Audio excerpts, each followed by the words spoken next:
Bom dia a todos, esse é o grande round do Hospital de Clínicas, sempre em colaboração com a Faculdade de Medicina da Universidade Federal do Rio Grande do Sul.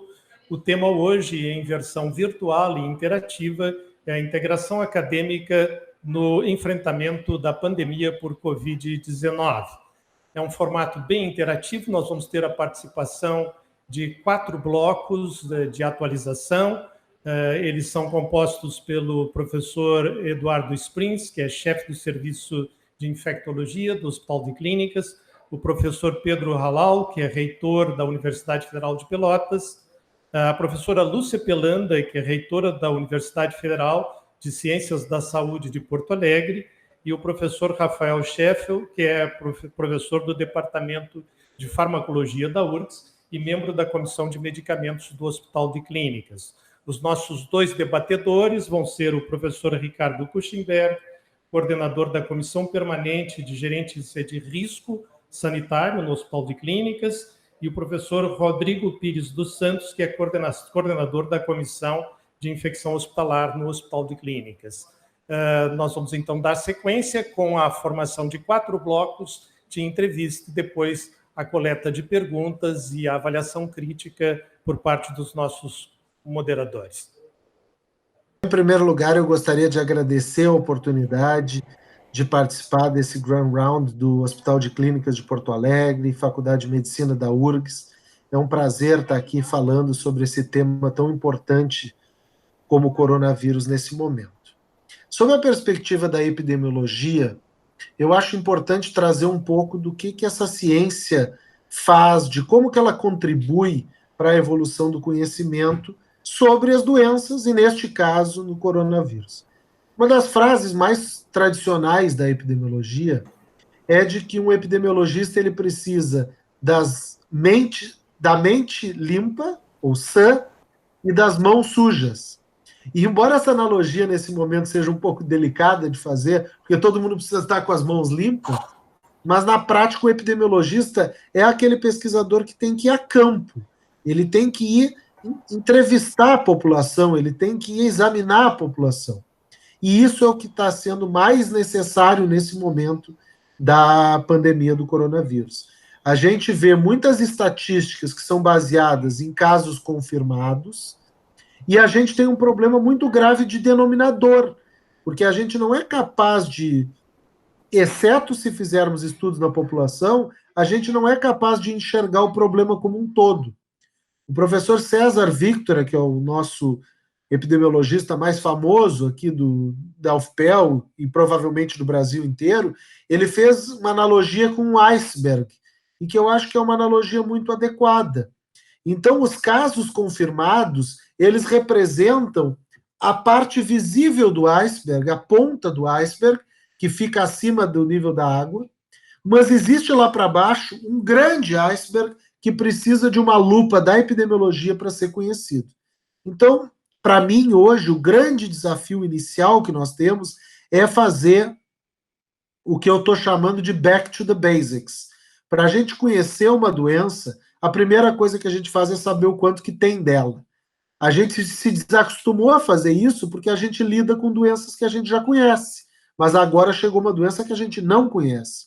E exatamente por isso a gente tem que voltar ao básico e fazer uma contagem de quanto que tem dessa pandemia nos diversos lugares do Brasil e também fora do Brasil, especialmente também aqui no Rio Grande do Sul. Então, exatamente com esse propósito, nós desenhamos uma pesquisa cujos primeiros resultados serão anunciados hoje à tarde, em que a gente vai tentar compreender melhor a ocorrência do coronavírus na população. Essa pesquisa ela é dividida em 4 fases, pelo menos 4 fases, talvez até haja o interesse de que a gente faça mais do que 4 fases.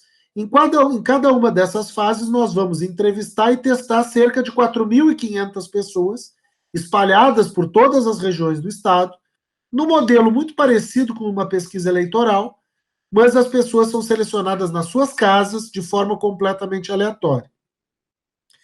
Quando a gente juntar essas 4 fotografias com 15 dias de intervalo entre elas, a gente vai poder, então, formar um filme que vai nos contar qual a evolução da pandemia de coronavírus no Rio Grande do Sul.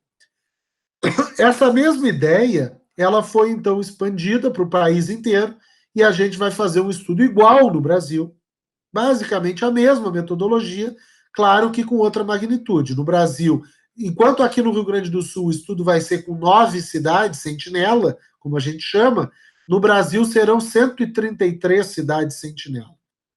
Se aqui no Rio Grande do Sul cada fase vai ter 4.500 entrevistas e testes, no Brasil a gente vai ter 33.250 entrevistas e testes em cada fase. Então essa é a forma que nós da epidemiologia estamos tentando ajudar a buscar respostas sobre o coronavírus. Alguns poucos esforços internacionais semelhantes são disponíveis. A Áustria, por exemplo, no estudo mais parecido com o nosso, acabou de fazer um inquérito, 1.500 pessoas, e encontrou uma prevalência bem baixa também do coronavírus, de 0,33%. A gente, então, espera, com essas pesquisas, dar uma real dimensão do tamanho do iceberg, e não só da parte visível dele. Muito obrigado. Pedro, aproveitando a tua participação, poderia-se dizer que dentro de algum tempo vamos ter uma assinatura epidemiológica do Covid no Brasil? Certamente, dentro de alguns dias, com os dados que estão sendo coletados aqui, felizmente estão sendo coletados em outros lugares, a gente vai começar a ter estatísticas que digam respeito à população. Basicamente, a nossa ideia é, até hoje, todo o olhar tem sido dado para a pontinha visível do iceberg. A partir de hoje, às 15 horas, quando nós anunciarmos os resultados da primeira fase, a gente vai começar a olhar toda a parte do iceberg que está submersa e que é absolutamente essencial se queremos vencer essa pandemia. Muito obrigado, Pedro. Nós vamos passar agora para Lúcia Pelanda, e a pergunta para a Lúcia, que é uma pergunta difícil, né, que é qual a efetividade das estratégias de contenção da pandemia? Lúcia, por favor, abre o teu microfone e começa a tua participação. Bom, então, bom dia a todos. Também quero agradecer o convite para esse round virtual, né, na adaptação dos novos tempos, e dizer que é um orgulho para mim, da minha primeira casa, o Hospital de Clínicas, saber que só o fato de o Hospital de Clínicas existir já nos dá uma certa tranquilidade no meio desse tempo tão difícil. Então, partindo rapidamente para as estratégias, a melhor estratégia para conter a epidemia seria não deixar ela começar. Então, seria a primeira fase, que seria a fase de contenção. E alguns países fizeram isso, de fechar a fronteira rapidamente, investigar todos os casos importados. Quando a gente investiga todos os casos importados, isso é uma coisa que a epidemiologia faz, né? Por exemplo, na China, lá em Wuhan, tinha 1.800 equipes de epidemiologistas investigando cada contato. Isso é muito trabalhoso, mas é o que realmente pode dar efeito no começo da epidemia, né? Tem que ser rápido e tem que ser em grande escala. Depois que começa a transmissão comunitária, daí a gente não tem mais como fazer isso. Em Singapura também teve uma experiência interessante, que foi um app para rastrear por georreferenciamento todo mundo que tinha tido contato. Caso aquela pessoa tivesse testado positivo, o app avisava para todas as outras pessoas com as quais ela tinha tido contato, para todo mundo entrar em quarentena direto. Então, são ideias, assim, para o começo. A gente já passou dessa fase, a gente entrou numa fase em que já não é mais possível rastrear cada contato, então é a fase de mitigação. E aí começam aquelas medidas mais polêmicas, as de distanciamento social. E o distanciamento social vai sendo progressivo, e começa com a gente tentar evitar aglomerações, conferências, eventos, depois aulas, fechar escolas. As escolas representam mais ou menos 25%, né, da circulação. E aí depois comércio, outros serviços, até que realmente fiquem só os serviços essenciais. Nessa fase é muito importante investir na educação da população.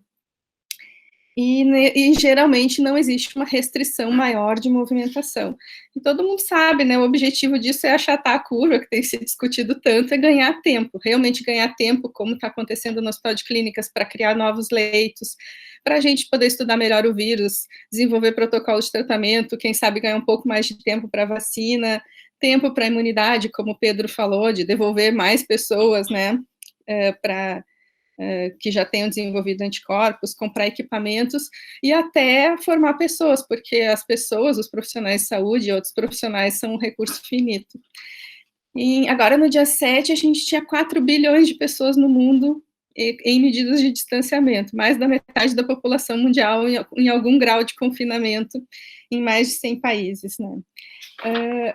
E depois a última fase seria o lockdown, que é restrição de movimentação mesmo, com o poder público restringindo. Isso aconteceu tardiamente na Lombardia, aconteceu na Itália, na Espanha, e também aconteceu lá na China. Bom, resumo assim o que deu mais certo na maioria dos lugares. Então, controle de fronteiras, por exemplo, Islândia, Nova Zelândia, Taiwan, Alemanha fez um pouco isso. Testagem ampla, que é uma coisa que a gente pode discutir depois. Islândia, Coreia, Alemanha. As medidas de distanciamento mais precocemente possíveis, Alemanha, Noruega, Dinamarca, Nova Zelândia, Finlândia, Portugal, sempre são lugares que começaram mais precocemente e estão melhores do que os seus vizinhos bem próximos, com características bem próximas. E a gente pode dizer, tem lugares pequenos, lugares que são ilhas, mas tem outros lugares iguais que estão muito piores e que não fizeram tão precocemente, né? Aumentar leitos, como a gente viu na China, serem criados hospitais em 10 dias, né? E eu acho que talvez, além também da solidariedade, como Taiwan, mandando 10 milhões de máscaras para outros países, mas aqui a parte mais importante é a educação, é uma mensagem muito clara das lideranças, né, dos países nacionais, estaduais, municipais, as lideranças científicas, de dar uma mensagem muito clara para a população da importância do distanciamento. Quando a gente tem mensagem conflitante, fica muito difícil da população entender a importância disso, até porque a gente sabe que as consequências são muito grandes, né? E aí, não quero nem puxar a brasa, não é um viés de interpretação, mas tem países com lideranças femininas que estão sendo mais bem-sucedidos nessa questão da mensagem clara, por exemplo, a Angela Merkel, né? A Jacinda Ardern na Nova Zelândia e em Taiwan também. Então, depois a gente pode discutir mais nas perguntas quando sair, né? O que a gente precisa para sair desse isolamento. A gente precisa ter a transmissão controlada, a gente precisa ter essa capacidade de testagem ampla que o Pedro falou, a gente precisa ter minimizado a possibilidade de surtos em locais vulneráveis, e a gente tem muitas populações vulneráveis para proteger.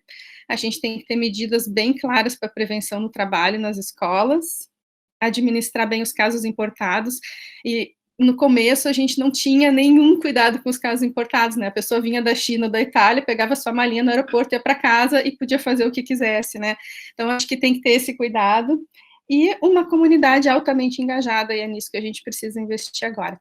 Acho que tem vários outros aspectos que a gente pode discutir nas perguntas, a questão dos super espalhadores, outras medidas, mas então, como já fecharam os meus 5 minutos, paro por aqui. Muito obrigada. Lúcia, agradeço a tua participação. A impressão é que a gente está vivendo uma situação completamente nova e nunca ocorreu um isolamento social tão intenso como vem ocorrendo agora. A tua impressão a respeito disso, em termos de retardo da criação de uma imunidade de rebanho, isso poderia estender por mais tempo esse ciclo? Bom, eu acho que os imunologistas podem falar melhor, mas essa questão da imunidade de rebanho, todo mundo que tentou não deu certo. A gente ainda precisa estudar muito a questão da imunidade a esse vírus, acho que o doutor Eduardo vai falar, mas não é uma imunidade completa, 30% das pessoas não desenvolvem os anticorpos, tem alguns casos, né, de retomada na China. Então, isso a gente ainda precisa estudar bem. O fato é que, sem o preparo prévio do sistema de saúde, sem a testagem, simplesmente liberar as medidas de isolamento para tentar desenvolver imunidade de rebanho é uma medida assim, muito pouco efetiva e que vai aumentar muito a letalidade. Então, essa coisa de a estática, vamos esperar que dê tudo certo, que as pessoas desenvolvam imunidade, não é uma tática que tem sido mostrada efetiva em nenhum lugar, até agora. Obrigado, Lúcia. Nós estamos já com a participação do professor Eduardo Springs. Eduardo, consegue me ouvir, Eduardo? Sim, perfeitamente. Por favor, Eduardo, nos explica, então, que molécula é essa que não tem vida própria e causa tanto estrago? Por favor.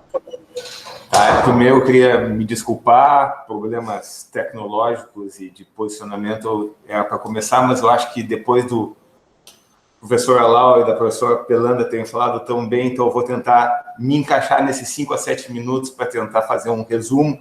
Eu vou falar basicamente sobre a história desse novo coronavírus, eu vou falar sobre coisas que a gente sabe e vou falar sobre as coisas que a gente não sabe, que é muito mais, na verdade. E eu descobri que existem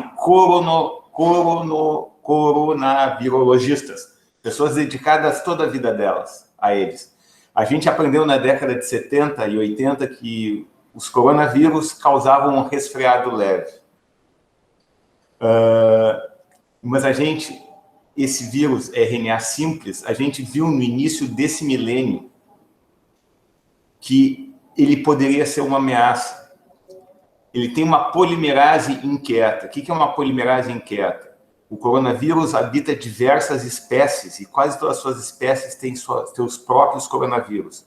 Por ele ter uma polimerase inquieta, a polimerase dele pode se misturar entre os diferentes coronavírus e pode acontecer o que a gente chama de salto genético. O vírus adquire uma característica totalmente diferente e vai causar uma doença diferente.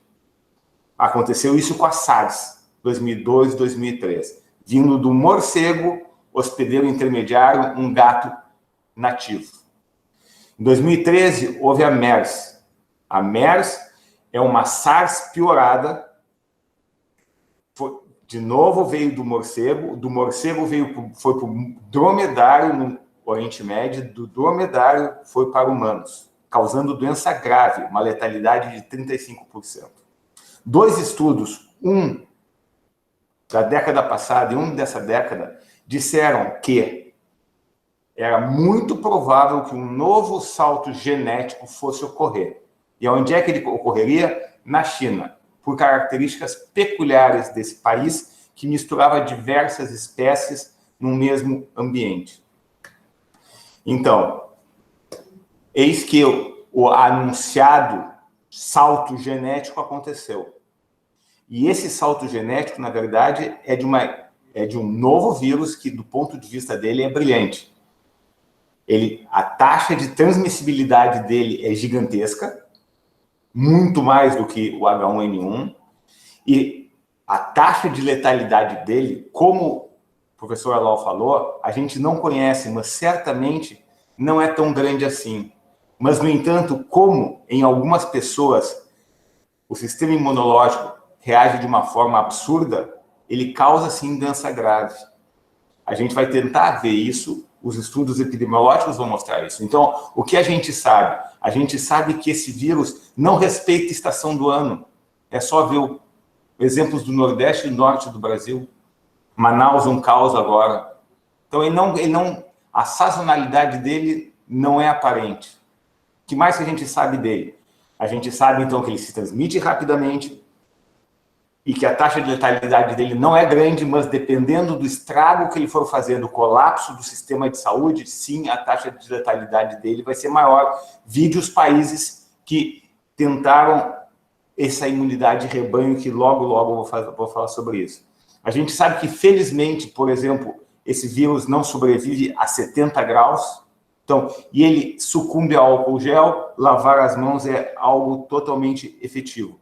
A gente sabe os principais meios de transmissão dele, é fundamental. Gotículas e partículas aerossolizadas. E a gente tem que ter enorme cuidado, a professora Pelanda falou, distanciamento social, etiqueta higiênica, é fundamentalmente. Então, assim, a história dele,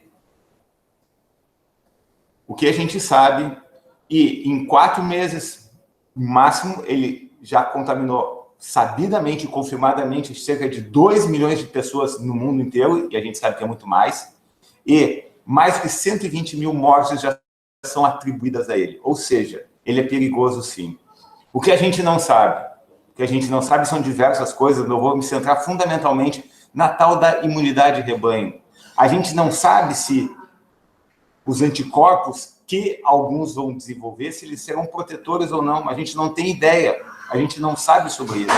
A gente não sabe se vai acontecer reinfecção. A gente não tem ideia também sobre isso. Então, todos os países que tentaram se basear em modelos arcaicos tiveram que apelar para o lockdown, porque o mundo inteiro está sendo um tubo de ensaio ambulante. Ainda falta muito para a gente descobrir. Algumas coisas a gente sabe, outras está vendo, e com o tempo, a gente certamente vai aprender muito mais sobre ele. Eu acho que, sem me estender mais, acho que era isso que eu tinha a comentar e a falar para vocês. Obrigado. Eduardo, existe um certo polimorfismo genômico nas pessoas em relação ao enfrentamento do coronavírus? Existe algum avanço já no sentido de identificar quais as pessoas que vão desenvolver reações graves? Então, assim, a gente sabe quais são as pessoas de risco para aumentar a taxa de letalidade. Então, as pessoas com comorbidades e acima de 60 anos, a gente sabe que, proporcionalmente, essas pessoas complicarão mais. A taxa de letalidade será maior nessas pessoas. No entanto, a gente não tem os marcadores identificados nas pessoas que não fazem parte desses riscos, dessas populações, e que a gente está vendo pessoas sem comorbidades, não idosas, complicando também. A gente não tem os marcadores para saber quais são essas pessoas que teoricamente não complicariam, mas que complicam. Mas, felizmente, é uma proporção muito menor. Obrigado, então, Eduardo. Nós vamos dar sequência, então, com a participação agora do professor Rafael Scheffel, que vai nos falar sobre estudos clínicos, tratamento, como lidar com essa metodologia científica e estimular e agilizar a busca de evidências no enfrentamento dessa doença absolutamente atípica. Então, por favor, Rafael, está me ouvindo? Pode iniciar a participação. Oi, bom dia a todos. Gostaria também de agradecer o convite para participar aqui em nome da Comissão de Medicamentos, que é um grupo de pessoas que vem trabalhando bastante aí nessa questão dos tratamentos. Eu acho que a gente tem um caminho que está bem trilhado em relação ao tratamento do coronavírus, e o que a gente tem notado e tem visto na literatura é que a gente já está usando um caminho mais rápido que o habitual, que a gente está usando um reposicionamento de medicamentos, ou seja, a gente está utilizando medicamentos já conhecidos, que são utilizados para outras doenças, no tratamento de uma doença nova. A gente não está tentando desenvolver medicamentos novos nesse momento, não é isso que a gente está observando na literatura. Em relação ao que a gente tem lido e tem observado, eu acho que tem 3 medicamentos que a gente deve citar, assim, quando fala de tratamento do coronavírus.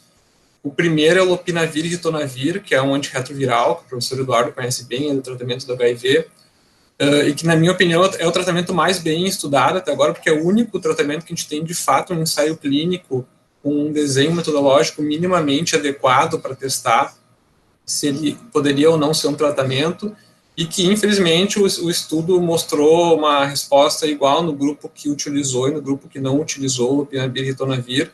É um estudo com 199 pacientes, publicado no New England há mais ou menos um mês.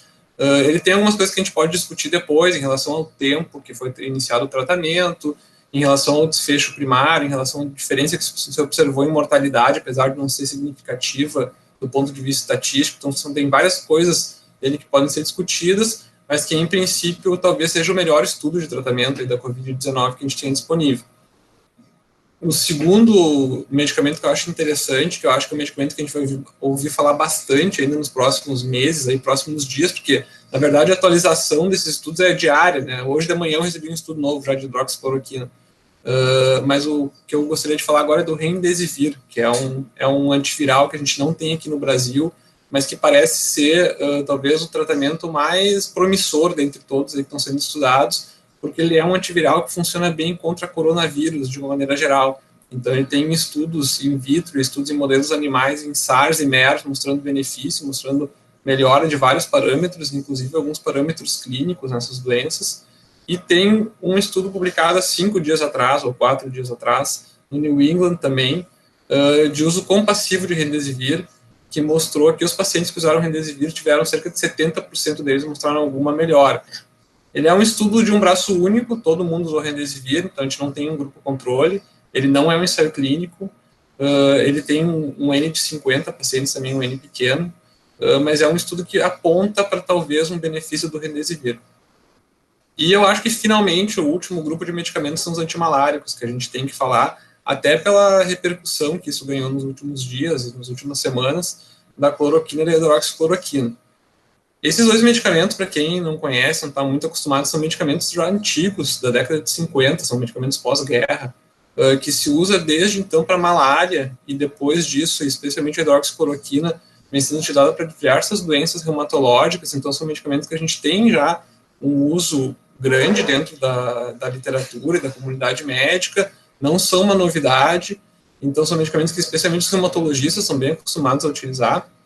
E o que aconteceu com esses medicamentos é que eles, de fato, demonstraram uma diminuição da replicação viral in vitro, e depois disso a gente tem diversos estudos pequenos, não estudos grandes, mas muitos estudos pequenos, séries de casos, pouquíssimos estudos, de fato, ensaios clínicos randomizados, mostrando, talvez, algum benefício desses medicamentos, alguns até com desfechos clínicos.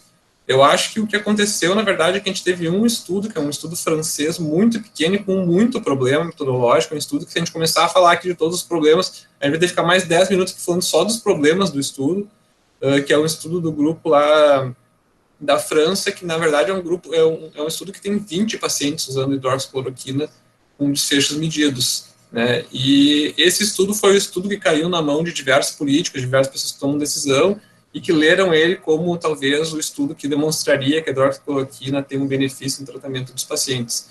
Na minha opinião, esse estudo a gente não consegue dizer nada dele, de tão problemático que ele é. Depois dele tem vários outros estudos um pouco melhores, mas nenhum estudo bom o suficiente ainda para a gente afirmar que, de fato, a hidroxicloroquina ou a cloroquina são tratamentos efetivos na Covid-19. E todos esses fármacos que eu falei, inclusive a cloroquina e a hidroxicloroquina, têm efeitos adversos que também não são adequadamente medidos na maioria desses estudos. Então, a gente fica frente a um tratamento que a gente não tem muito claro o benefício dele e nem o malefício que ele pode causar. Então, dentro desse cenário, que eu acredito que é a recomendação da maioria das sociedades e dos governos, enfim, das pessoas que fazem as políticas de saúde, é que a gente deve estudar esses medicamentos dentro de ensaios clínicos randomizados, de pesquisa, e não utilizá-los de maneira não dentro da pesquisa. Aqui no hospital a gente tem seguido mais ou menos a recomendação da nota técnica do Ministério da Saúde, que é usar como uso compassivo a hidroxicloroquina, que é um outro conceito interessante, assim, além do reposicionamento de medicamentos que eu falei um pouquinho no início da fala. O uso compassivo é utilizar algum medicamento ou alguma intervenção que a gente não tem uma clara ideia de benefício dentro de um cenário de uma doença grave, onde a gente não tem nenhuma outra alternativa. Então, naqueles pacientes que estão gravemente doentes pela Covid-19, pacientes na UTI, pacientes internados com algum sinal de gravidade, onde a gente não tem nada a oferecer além do suporte que a gente já está fazendo, a gente pode, então, lançar a mão da cloroquina, da hidroxicloroquina, dando o benefício da dúvida, digamos assim, para o paciente. Então, a gente vai tratar, mesmo não sabendo se a gente vai estar, de fato, agregando algum benefício e com todos os cuidados possíveis para minimizar risco. Então, é mais ou menos isso que a gente tem feito, e é mais ou menos isso que eu acho que a gente deve continuar fazendo, por enquanto, pelo menos. Obrigado, Rafael. Nós vamos agora ter a participação dos nossos dois moderadores, que são o professor Ricardo Kuchenberg, que é coordenador da Comissão Permanente de Gerência de Risco Sanitário no Hospital de Clínicas, Porto Alegre, e o Dr. Rodrigo Pires dos Santos, que é coordenador da Comissão de Controle de Infecção Hospitalar, também do Hospital de Clínicas. Então, por favor, eles coletaram algumas perguntas ao longo das últimas 24 horas, dentro da sua visão crítica, vão começar a fazer comentários e questionar a participação dos nossos convidados. Prezados, bom dia. Dentro das diversas manifestações aqui de perguntas, eu gostaria de começar inicialmente as questões diagnóstico. A gente tem alguns compilados de perguntas relacionadas ao diagnóstico. E aí, talvez ao professor Pedro, à professora Lúcia, referente ao estudo, quais foram os testes diagnósticos utilizados no estudo e qual validação eles tiveram e se foram feitos testes de PCR também dentro da metodologia do estudo. Eu posso começar respondendo, mas eu vou deixar a professora Lúcia dar a resposta mais definitiva, porque a professora Lúcia conduziu o estudo de validação que nós fizemos. Então, o teste que a gente usou é um teste que veio da China, é o Wand for SARS Antibody Test, e a gente tinha acesso a 2 estudos de validação desse teste anteriormente. O estudo de validação do próprio fabricante, com 596 pessoas, que indicava uma sensibilidade de 86% e uma especificidade próxima de 99%.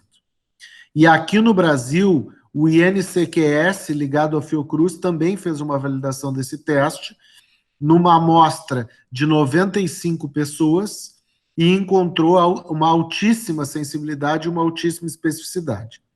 Mesmo com esses 2 resultados à disposição, nós resolvemos fazer um estudo de validação coordenado pela professora Lúcia e que ela vai apresentar os resultados. Só para vocês entenderem, sempre, em todos esses estudos, o padrão de comparação era o resultado do PCR.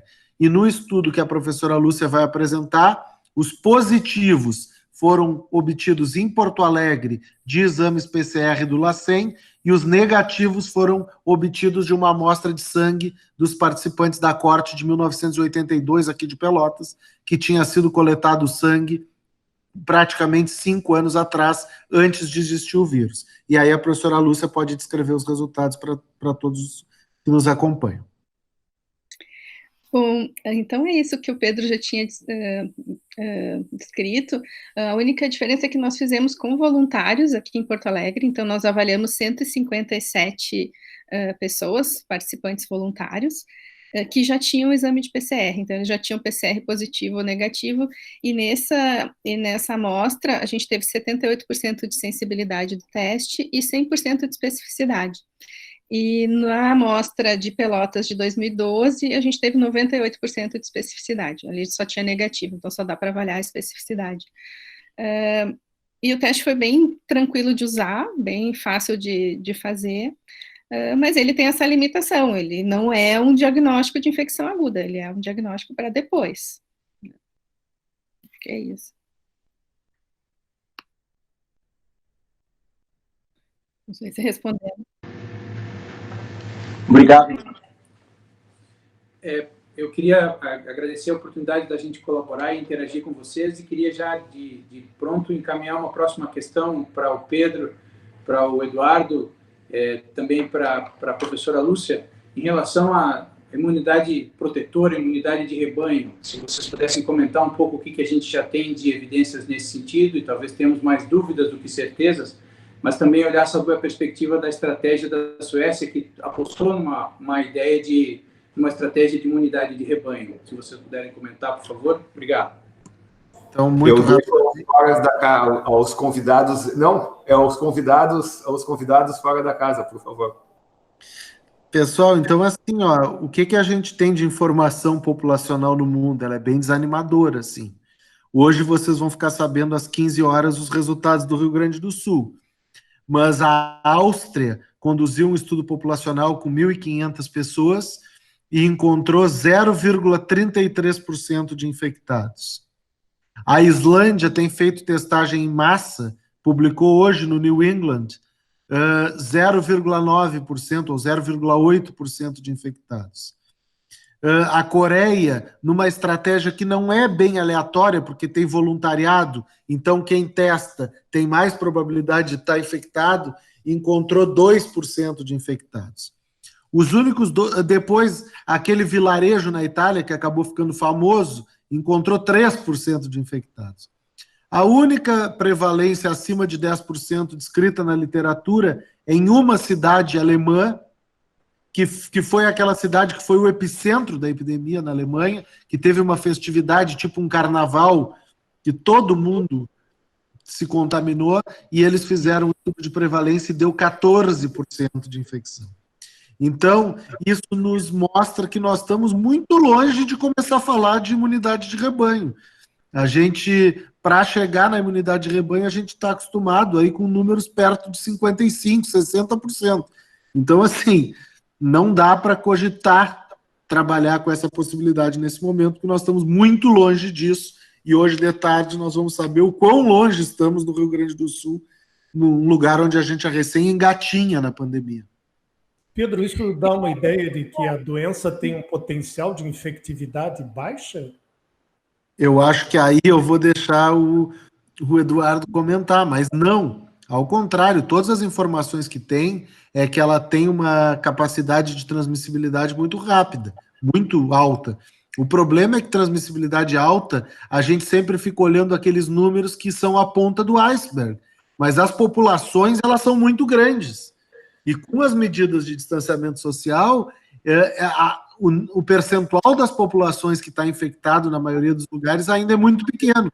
Então, eu não acredito que a gente tenha alguma possibilidade de estar falando sobre imunidade de rebanho, pelo menos aqui no Brasil, antes dos próximos 30 dias, no mínimo. E talvez, baseado no que a literatura mostra, talvez nós estejamos falando de bem mais do que 30 dias, talvez chegando a 60 dias. E assim, como eu tinha falado antes, todos os países que apostaram na imunidade de rebanho se deram muito mal. Inclusive, esse exemplo da Suécia, eu até vou mostrar aqui. Não sei se está dando para ver. Vocês estão conseguindo ver a minha tela?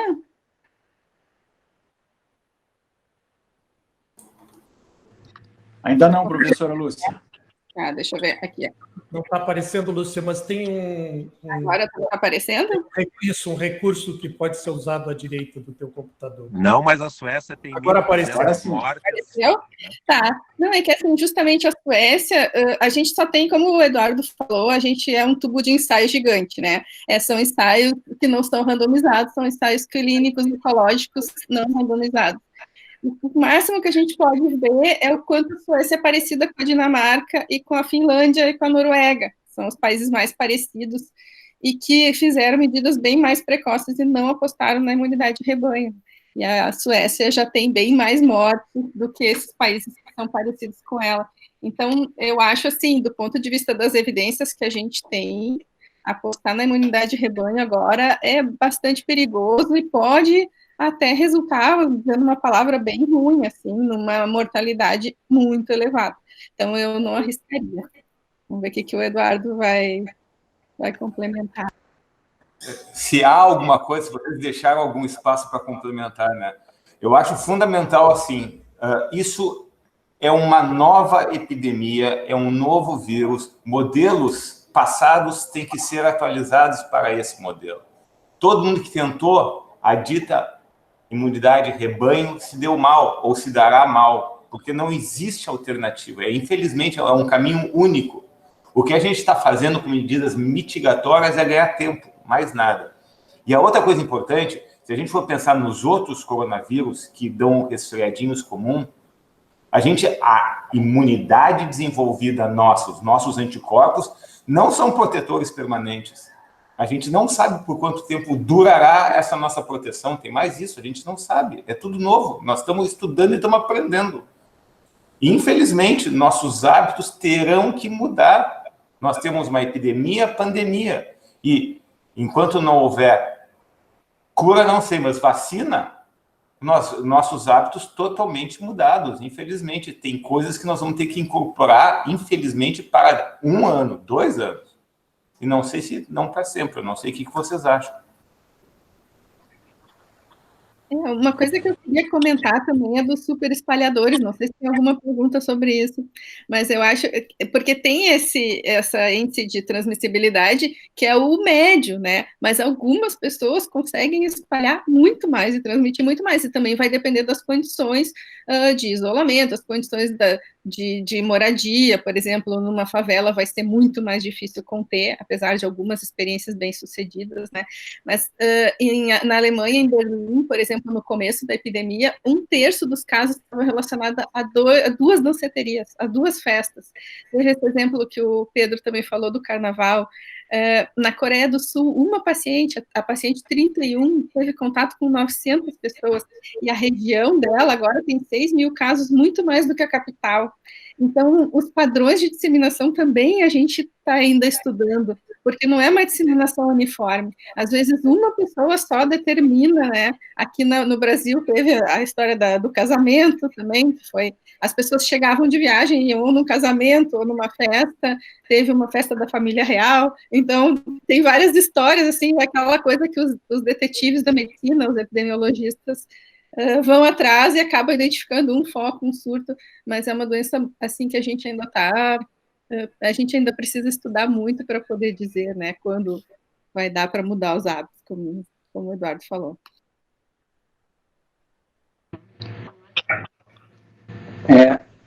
Mais uma pergunta nessa linha de diagnóstico e também na estratégia de contenção da transmissão, vem no que se refere à testagem de pessoas assintomáticas. O que você tem a dizer sobre isso? Eu posso comentar pelo fato de que nós estamos fazendo exatamente isso, né? O nosso estudo aqui no Rio Grande do Sul, e por isso a analogia do iceberg é isso. A gente entende que para compreender detalhadamente essa pandemia, a gente precisa testar o iceberg inteiro. A gente tem que olhá-lo de forma integral e não olhar só a pontinha dele, que são aqueles pacientes mais graves que acabam chegando no hospital. Então, certamente, a gente defende a testagem em massa, mas também levando em consideração que não adianta agora as pessoas defenderem testagem em massa neste estágio para devolver a população para o mercado de trabalho gradativamente a partir dos imunizados. Essa é uma estratégia certamente necessária, mas daqui a um tempo, porque nós estamos tão no começo da pandemia no estado que uma testagem em massa nesse momento devolveria uma fração muito pequena da população já imunizada ao mercado de trabalho, e isso sem entrar na polêmica que o Eduardo talvez possa comentar conosco, que é uma polêmica que eu não sou a pessoa adequada para comentar pela minha formação, que é toda essa discussão sobre possibilidade de reinfecção, quanto tempo dura realmente a imunidade, que eu acho que é uma pauta super interessante de discutir. E acho só para acrescentar que os assintomáticos tendem a espalhar mais a doença, e é justamente porque eles vão circular mais. Quem está doente fica em casa, tende a ficar mais em casa, e quem é assintomático tende a espalhar mais. Então, num momento, realmente vai ser importante essa testagem. Eu posso fazer uma pergunta? Claro, Eduardo, por favor.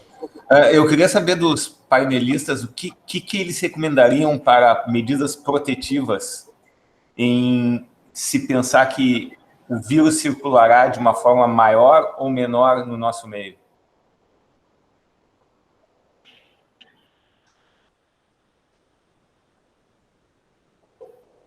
Além das que a gente já citou... Deixa eu apenas juntar essa pergunta do Eduardo com algumas perguntas aqui do fórum de perguntas, né, que se relaciona ao uso de equipamentos de proteção individual, né, a questão das máscaras ou não as máscaras, e algumas perguntas especificamente relacionadas ao Hospital de Clínicas. Então, eu vou pedir permissão para poder esclarecer um pouco sobre o que a gente tem feito ou recomendado sobre o uso do EPI. Cabe a gente dizer que essa transmissão, cada vez mais, à medida que a gente vai estudando ela vai cada vez mais se aproximando mais da transmissão de gotículas, que não poderia ser diferente de outras infecções virais, né? Outros vírus e outros coronavírus. Obviamente que existe uma discussão sobre a aerossolização, e a aerossolização já existe, existia previamente para o vírus sincincial, para outros vírus respiratórios, isso não é novo, mas parece que a transmissão se dá muito particularmente pelas gotículas, né? Aquelas gotículas mais pesadas, ou seja, através do contato direto das pessoas, ou entre as pessoas, ou do contato indireto das pessoas com o ambiente, ou com fomites. Então, isso é importante para a gente ter como base na estratégia de prevenção da transmissão. O hospital tem várias estratégias aí de prevenção e, obviamente, como já foi falado pelo próprio professor Eduardo, a questão da higienização de mãos é um ponto bem importante. A higienização do ambiente, o hospital é um ambiente controlado nesse sentido, que todas essas estratégias estão colocadas, estão postas, né, na prevenção. A questão do afastamento social dentro da instituição, né, a liberação de unidades, de profissionais que estão em trabalho remoto, a diminuição de circulação de profissionais na instituição, tudo isso a gente sente dentro do hospital. E por fim, né, a etiqueta, né, da tosse, essas medidas, né, de prevenção de disseminação de gotículas. E, por fim, uma estratégia que a gente vem vendo muito bem sucedida, né, junto com o SMO, com a gerência de risco, com o Qualis, em que a gente testa muito rapidamente os nossos profissionais do laboratório, tem um papel importante nisso, na liberação de testes muito rápido, em questão de horas, testa e afasta sintomáticos e oligossintomáticos, muito poucos sintomas, a gente tem tido sucesso com essa estratégia. Com relação à polêmica do uso das máscaras, o que a gente vem já falando há muito tempo com relação a isso, é que o uso de máscara inadvertidamente ou sem treinamento, ela pode causar mais dano do que proteção, né? Inicialmente, uma sensação de proteção maior, e a gente tem visto até fotos em rede social, mesmo aqui dentro do hospital, as pessoas se aglomerando e achando que estão seguras porque estão usando máscara. Existe o risco da autoinoculação quando se usa a máscara, não há uma proteção do olho. Então, o que o hospital, né, recentemente recomendou, e isso é um trabalho de muitas mãos por alguns dias, né, é que o protetor facial seria uma proteção mais adequada do que as máscaras para os profissionais que desejam utilizar. Ele, além de ser reutilizável, higienizável, ele protege toda a face, incluindo olhos, nariz e a boca. Ele impede o contato involuntário da mão com a face, evitando esse uso, essa auto-inoculação. Além de, para muitos, ser muito mais confortável e facilitar a comunicação das pessoas. A gente tem uma experiência bem interessante aqui, de um cluster de casos entre profissionais, numa unidade que fortalece muito essa ação, a estratégia do hospital. Eu vou deixar o Ricardo comentar um pouco sobre isso. Muito rapidamente, o que houve foi um surto de infecções, um padrão de sobreposição entre o que a gente chamaria de uma exposição comunitária, uma exposição ocupacional e uma exposição hospitalar, no sentido de diferentes componentes, né, da participação de pacientes, participação de profissionais de saúde e também indivíduos que tinham um histórico de exposição não ocupacional, não hospitalar comunitária. Esses casos foram todos testados, eles foram rapidamente afastados naquilo que dava conta dos indivíduos sintomáticos. Foram 27 casos no total e todos os assintomáticos resultaram em resultados negativos. A gente sabe das limitações dos testes, mas numa situação muito particular, optamos por olhar para a tagem de assintomáticos, mas a informação importante que a gente tem dos mais quase 60 casos avaliados eram assintomáticos, todos eles deram teste negativo. Mas aqui eu queria só concluir que o hospital é uma comunidade, nós estamos falando de uma base populacional de 6 mil pessoas, que chega a 10 mil pessoas, entre estudantes, etc. E o hospital vem com uma agilidade ímpar, poucos hospitais brasileiros conseguem fazer o teste rápido, teste com biologia molecular RT, PCR, o que nos dá uma possibilidade de, em menos de 24 horas, ter resultados para os pacientes, uma estratégia validada que nos desonera do ônus em termos da notificação em relação à dificuldade toda do processamento dos LACENS, que é um fenômeno nacional, como vocês sabem. E então, nesse primeiro mês de epidemia, a gente tem 889 profissionais, atendimentos, alguns mais de uma vez, isso dá 812 funcionários atendidos no hospital, no serviço de medicina ocupacional, dos quais 91% deles com sintomas respiratórios foram submetidos ao teste. O percentual de testes positivos foi de 4%. Então, a gente tem aí, com as limitações que o professor Pedro, evidentemente, definiu na sua fala inicial, na sua manifestação inicial, mas a gente tem uma ideia aqui aproximada, né, limitada, com algum viés, mas de prevalência de 4% dentro de uma população de um ramo de produção que é de altíssimo risco do ponto de vista da exposição ocupacional. E isso um pouco diz respeito da estratégia que está sendo pensada em olhar muito rapidamente para pacientes, para profissionais de saúde sintomáticos. Mas eu queria passar para os debatedores, para os colegas, por favor.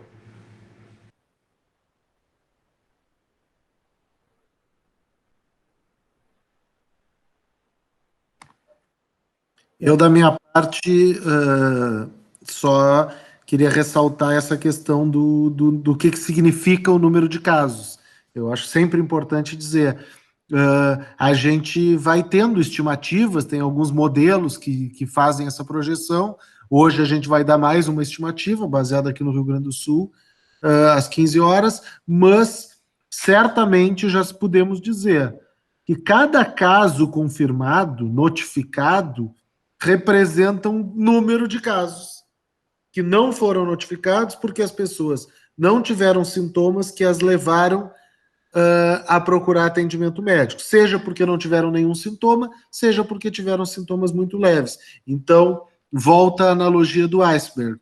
A gente está lidando com informações de uma pontinha e a gente precisa chegar nas informações do todo para conseguir ter as melhores respostas para a pandemia.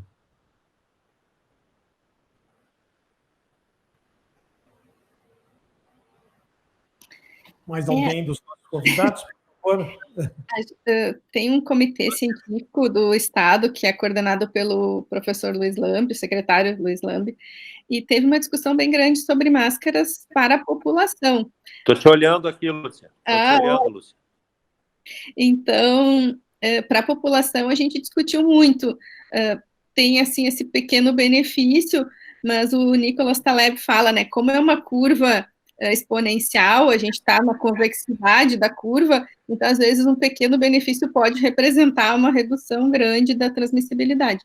Agora, para dentro do hospital, obviamente, a gente não tem, quem tem que decidir dentro do hospital é a comissão de infecção, né? Acho que a gente discutiu muito do ponto de vista populacional, até da máscara caseira. O que acontece é que quando a gente elabora uma diretriz que é para toda a população, tem não só a questão do benefício, como num ensaio clínico, mas quando a gente elabora a diretriz, tem que ter todo mundo lá, né? Representante de todos os segmentos, porque aí tem que ter o gestor, tem a questão que nos preocupa muito, que é o desabastecimento.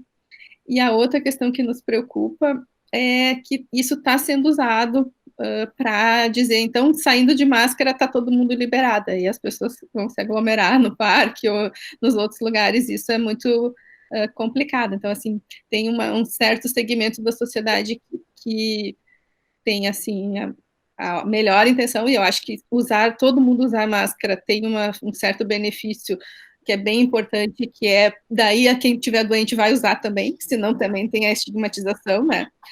Mas a máscara não é substituto para as medidas de distanciamento físico, isso é muito importante dizer, porque acho que tem muita gente com essa esperança de que vai substituir, e não vai substituir. E isso eu estou falando só para a população, né? As coisas que o Rodrigo falou sobre o hospital, daí já não...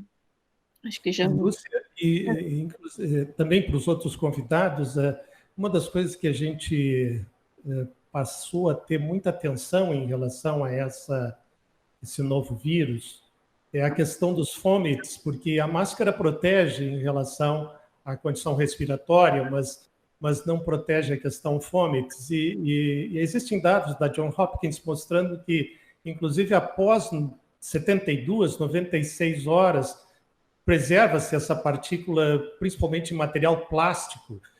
O que a higienização do ambiente poderia contribuir nesse sentido? A pergunta é para todos.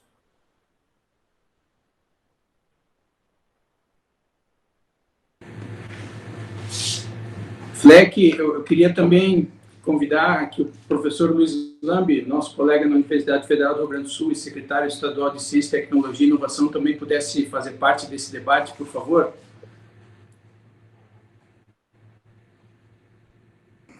Professor Lambe, por favor. Oi, tudo bem, pessoal? Bom, não. Na verdade, eu quero ouvi-los, na verdade, né? Porque, como a reitora Lúcia mencionou, como todos mencionaram, felizmente nós estamos sendo ouvidos em todas as decisões que estão sendo tomadas, então eu vim aqui muito mais para aprender com especialistas do que para me manifestar.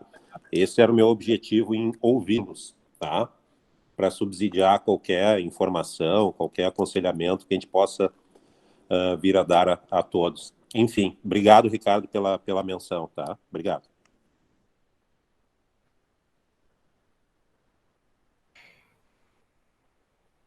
Bom, voltamos à questão Fomites. Alguém gostaria de comentar? Não é a minha área de especialidade. Eu prefiro que o Eduardo e os colegas comentem. Eu ia sugerir o Eduardo também.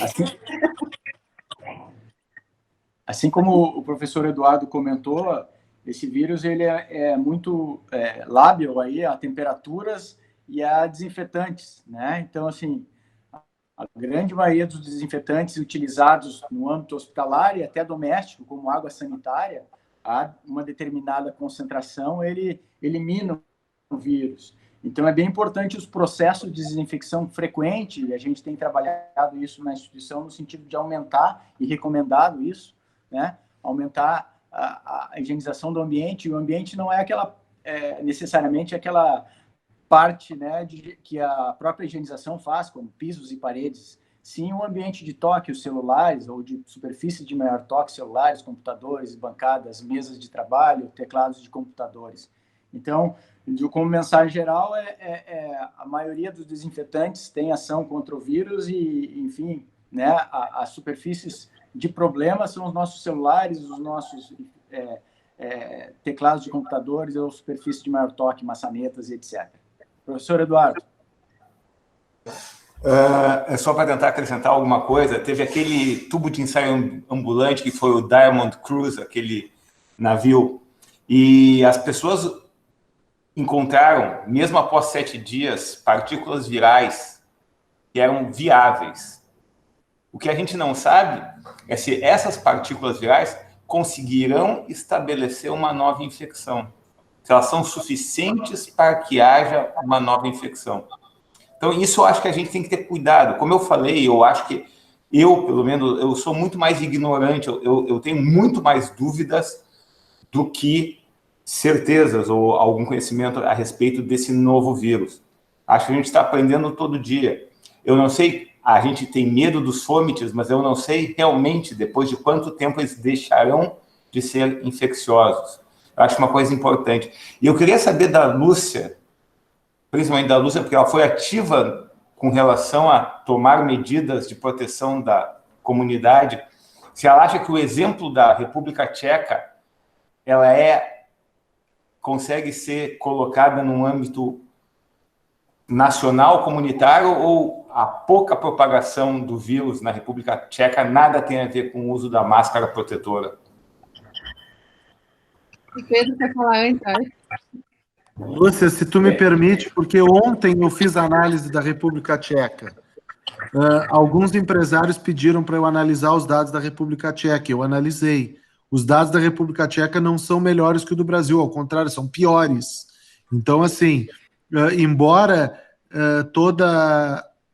o embasamento por trás do conceito de máscaras, não há nenhuma evidência que a República Tcheca, com essa estratégia, tenha obtido resultados melhores que os outros países. Ao contrário, mesmo num estágio anterior da pandemia, porque começou mais tarde, os números da República Tcheca estão crescendo num ritmo quase comparável aos países com maior crescimento da letalidade, não, da mortalidade. Então, eu não tenho evidências boas do caso da República Tcheca, assim como tínhamos em relação à Suécia, que era o caso de sucesso para quem defendia o fim do distanciamento social, e hoje talvez seja um caso do maior fracasso no momento atual, num país como a Suécia. Eu jamais imaginei que a gente teria que ver o sistema de saúde tendo que escolher qual paciente tratar.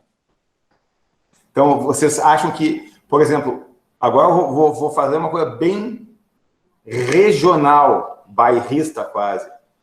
Teoricamente, o Rio Grande do Sul e Porto Alegre, não sei como é que está Pelotas, Pedro, vocês acham que o distanciamento social está indo bem, está nos dando tempo para a gente aprender mais, não encher o sistema de saúde, e a gente tem que insistir nisso. Distanciamento social, etiqueta higiênica, medidas protetoras. Com o que a gente tem até agora, com certeza não está na hora de afrouxar o distanciamento.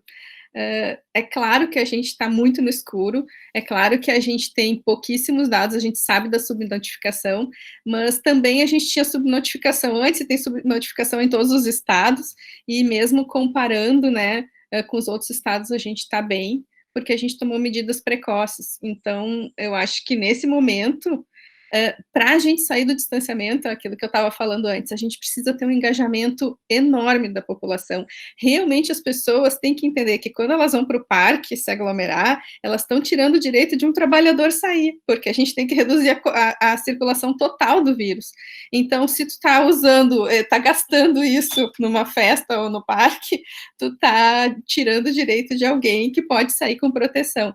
Então, é claro que a máscara é importante para quem precisa sair, mas ela não é substituto do distanciamento nesse momento. Então, eu acho que a gente não está na hora de afrouxar, bem pelo contrário. E esse é um paradoxo da epidemiologia. Quando está dando certo, parece que não vale a pena fazer. Parece que fica tudo muito parado, parece, olha só, está tudo vazio, não vale a pena, vamos afrouxar. E isso é sinal de que está dando certo. Porque se tivesse, né, se não estivesse dando certo, a gente estaria já no desespero. Então, eu acho, pelas evidências que a gente tem, que são muito preliminares, são sempre ecológicas, observacionais, mas é o que nós temos nesse momento. Né? São muito consistentes também. Eu queria simplesmente assinar embaixo da resposta da professora Lúcia. Se vocês me permitem, eu queria só voltar e Ricardo, fazer desculpa a intervenção, Ricardo. Desculpa a intervenção. E também ao Pedro e à Lúcia.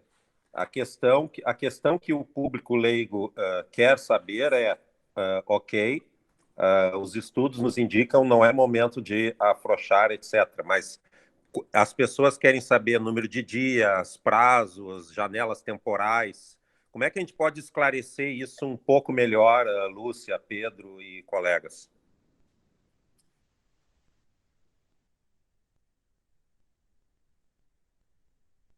Essa é a pergunta mais difícil que as pessoas têm me feito e eu não sei responder. Eu não sei o prazo. Agora, a ONU, ontem ou anteontem, publicou esses critérios para saída, né, ou para afrouxamento, esses que eu citei, mas... E eles incluem, por exemplo, a capacidade do sistema de saúde garantida. Então, capacidade de testagem, capacidade de detecção e isolamento e quarentena, e o número de leitos suficiente para caso, né, haja um surto novo. Nesse momento, a gente não tem essas coisas ainda, né? A gente está trabalhando rapidamente para obter, mas falta equipamento, falta várias coisas. E um recurso que é finito é dos profissionais de saúde, né, e outros profissionais, mas os de saúde é mais difícil de formar.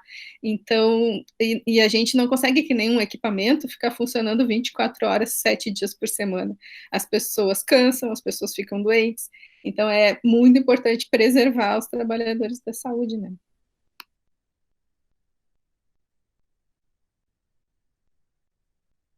Deixa eu dar um palpite também sobre isso.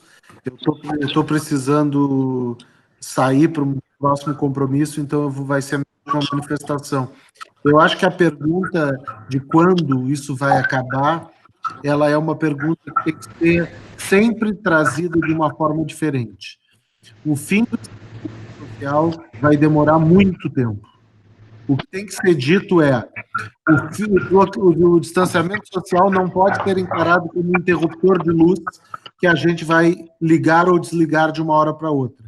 Ele tem que ser encarado como aquele interruptor de luz de quando a gente é criança, não sei se ainda existe aquilo, que a gente tinha capacidade de ir girando ele e a luz ia ficando menorzinha, menorzinha.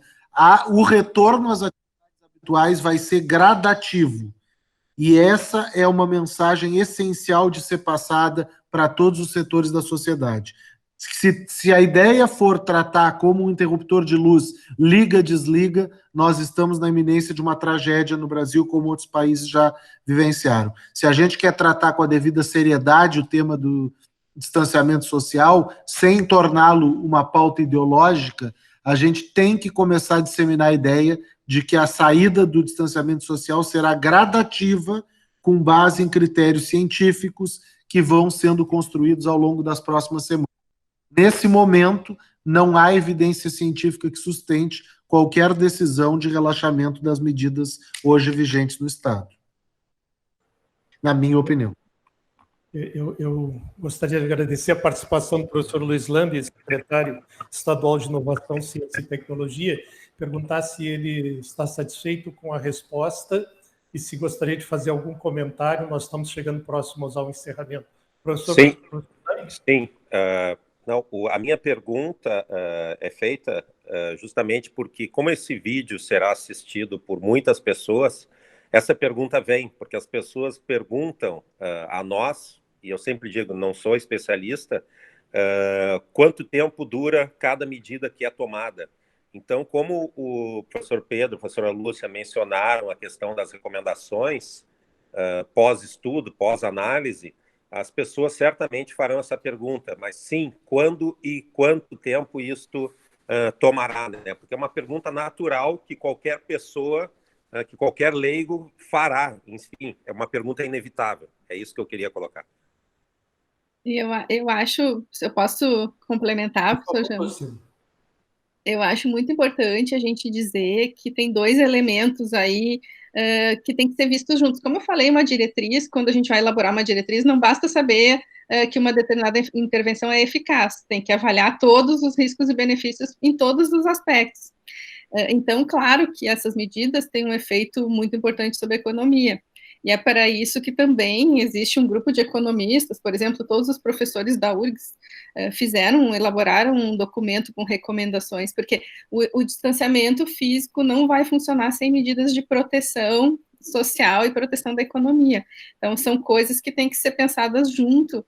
É claro que para nós que somos da saúde, a proteção das vidas é o elemento mais importante. Todos os economistas, assim, de todos os que eu tenho lido, né, 9 entre 10 dizem que essas medidas são possíveis e vão poupar mais a economia no futuro. Então, essa dicotomia entre economia e vidas não existe, né? As duas coisas estão andando juntas e as duas intervenções têm que ser aplicadas juntas. Nesse sentido, eu acho que gradativamente pode ser possível uma retomada com aquele critério da OMS, né, de prevenção no trabalho nas escolas, inclusive várias outras medidas de monitoramento da temperatura, rastreamento, outras coisas. Então, tem que ter muito cuidado quando a gente fala para o público maior, porque a gente está aqui num evento científico, e a gente está dizendo, essa é a medida que é efetiva. Agora, só o isolamento, ele não vai ser mantido, é eficaz, né? A efetividade vai depender das pessoas aderirem.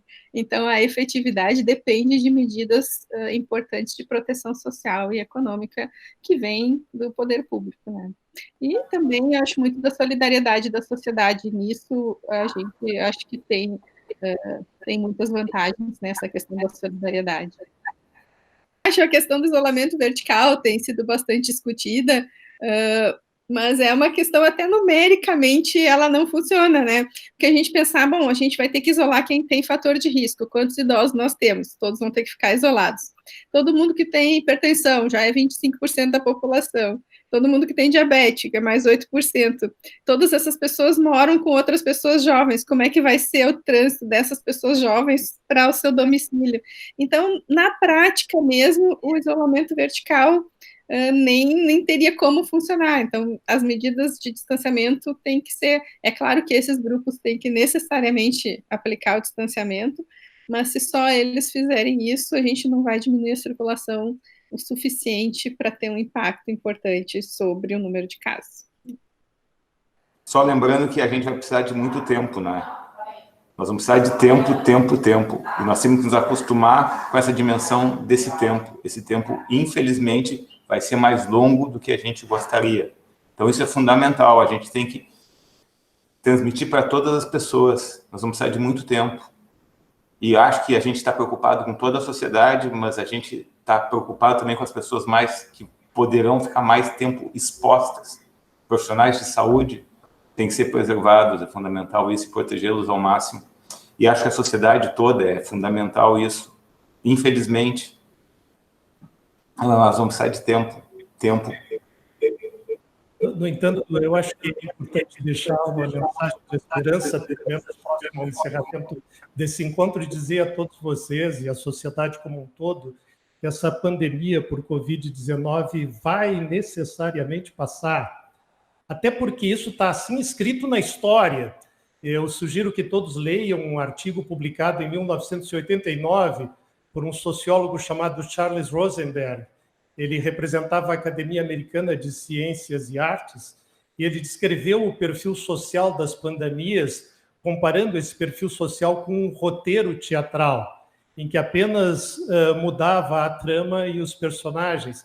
De alguma maneira, isso vai passar. Ele está escrito na história, o que nós precisamos é ser bons atores coadjuvantes nessa história. Eu quero agradecer muito a participação de todos e eu queria que o encerramento fosse feito com a participação do Rodrigo e do Ricardo, que estão liderando grande parte desses processos dentro do Hospital de Clínicas. Por favor, Rodrigo e Ricardo, fazendo o encerramento. Então. Muito rapidamente, nós queremos agradecer sobremaneira as lideranças dessa instituição que nos permitiram fazer esse debate tão rico e tão esclarecedor. Para além da curva, da necessidade de achatamento da curva epidemiológica, nós temos que trabalhar na curva de aprendizado. Estamos todos juntos, todos aprendendo da forma mais solidária e colaborativa possível, de maneira que a grande questão que nos falta hoje não é, no contexto de Porto Alegre, leitos, e sim a informação. Quanto mais nós pudermos ser capazes de colaborar e construir juntos esses cenários, professor Fleck, melhor. Muito obrigado pela oportunidade que vocês nos deram de participar dessa atividade do Gun Round. Bom dia. Bom, meu agradecimento, então, a todos os participantes. Esse é um tema que deverá retornar. Provavelmente novos módulos serão formados, aí talvez em assuntos mais específicos, mas eu me sinto muito gratificado pelo fato de ter havido essa integração acadêmica em torno de um tema tão importante. Obrigado pela participação também do secretário Luiz Lambi, obrigado a todos os que, de uma certa maneira, encaminharam também perguntas para esse debate. Até o próximo encontro. Bom dia para todos.